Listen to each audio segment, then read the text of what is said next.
الله وبركاته. أعزائي المتابعين، أهلا وسهلا بكم. في هذا الفيديو سوف نخصصه للتحدث عن أول دفتر مادة الاجتماعيات قمت بإنجازه بكافة مستويات الإعدادي الثانوي، الأولى إعدادي والثانية إعدادي والثالثة إعدادي.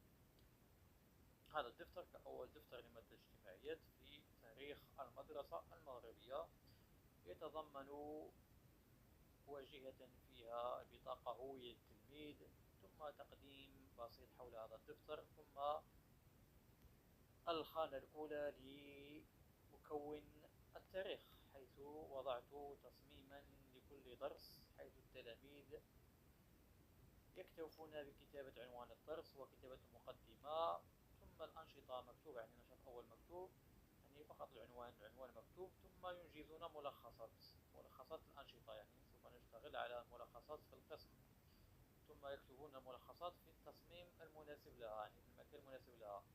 ثم يتضمن هذا الدفتر كذلك مجموعة من نماذج الفروض ونماذج الامتحانات المحلية والإشهادية في الثالثة إعدادي، وبعض خطوات لإنجاز المبيانات المناخية وغيرها، وكذلك يجري إنجاز الخريطة وخطوات إنجاز الخط الزمني وغيرها من الوسائل المنهجية.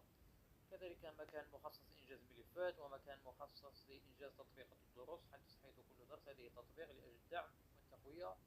كذلك مكان مخصص لتصحيح الفروض ومجموعة من الأشياء المفيدة للتلميذ. إذن هذا الدفتر هو فيه جميع المواد أو المكونات مادة اجتماعيات التاريخ، وكذلك التربية على المواطنة والجغرافيا. وهو من إيجابيته أنه يسهل إنجاز العملية التعلمية للتلميذ، وكذلك يمكننا من ربح الوقت داخل الحصة، وكذلك يساعد التلاميذ على إنجاز الدرس.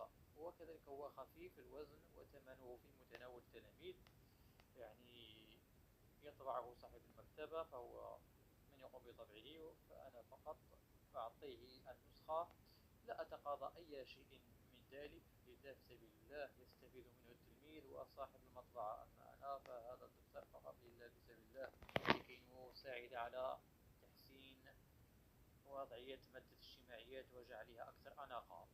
إذن هذا الدفتر مفيد للتلميذ، يسهل عملية إنجاز الدروس. وهذا نموذج من السنة الفارطة، سنة 2023-2024، حيث اشتغلنا على النموذج الأول وكان نموذجا ناجحا ولقي استحسانا كبيرا لدى التلاميذ. وكما ترون هناك إنتاجات التلاميذ، يعني ينتجون هم بأنفسهم ملخصات دروسهم، فقط يكتبون ذلك يعني في مكان مناسب. يعني بالنسبة للأولى إعدادي والثاني إعدادي صفحة واحدة لكل درس، يعني الدرس في حصتين فقط صفحة واحدة نكتب فيها ملخص مركز، ليس هنا تلك الملخصات الطويلة. حتى الثالثة إعدادي يعني في بعض الأحيان صفحة، في بعض الأحيان صفحة وبعض الأسطر. هناك كذلك نكتب بالنسبة للثالثة إعدادي لعدم كفاية الوقت نكتب لهم المصطلحات، أما الأولى إعدادي والثانية إعدادي فهم يكتبون مصطلحات لأنفسهم. إذن هذه الواجهة الأولى فيها الاسم أو البطاقة الهوية التلميذ، وكذلك فيها الصورة الشخصية إذا أراد التلميذ أن يلصقها، فهو دفتر أنيق يبقى ذكرى للتلميذ. وكذلك في الصفحة الأولى هناك الميزة العامة للدفتر، أي تقييمي للدفتر، هل هو حسن جدا إلى غير ذلك. إذن هذا هو دفتر اجتماعيات أردت أن أشاركه معكم.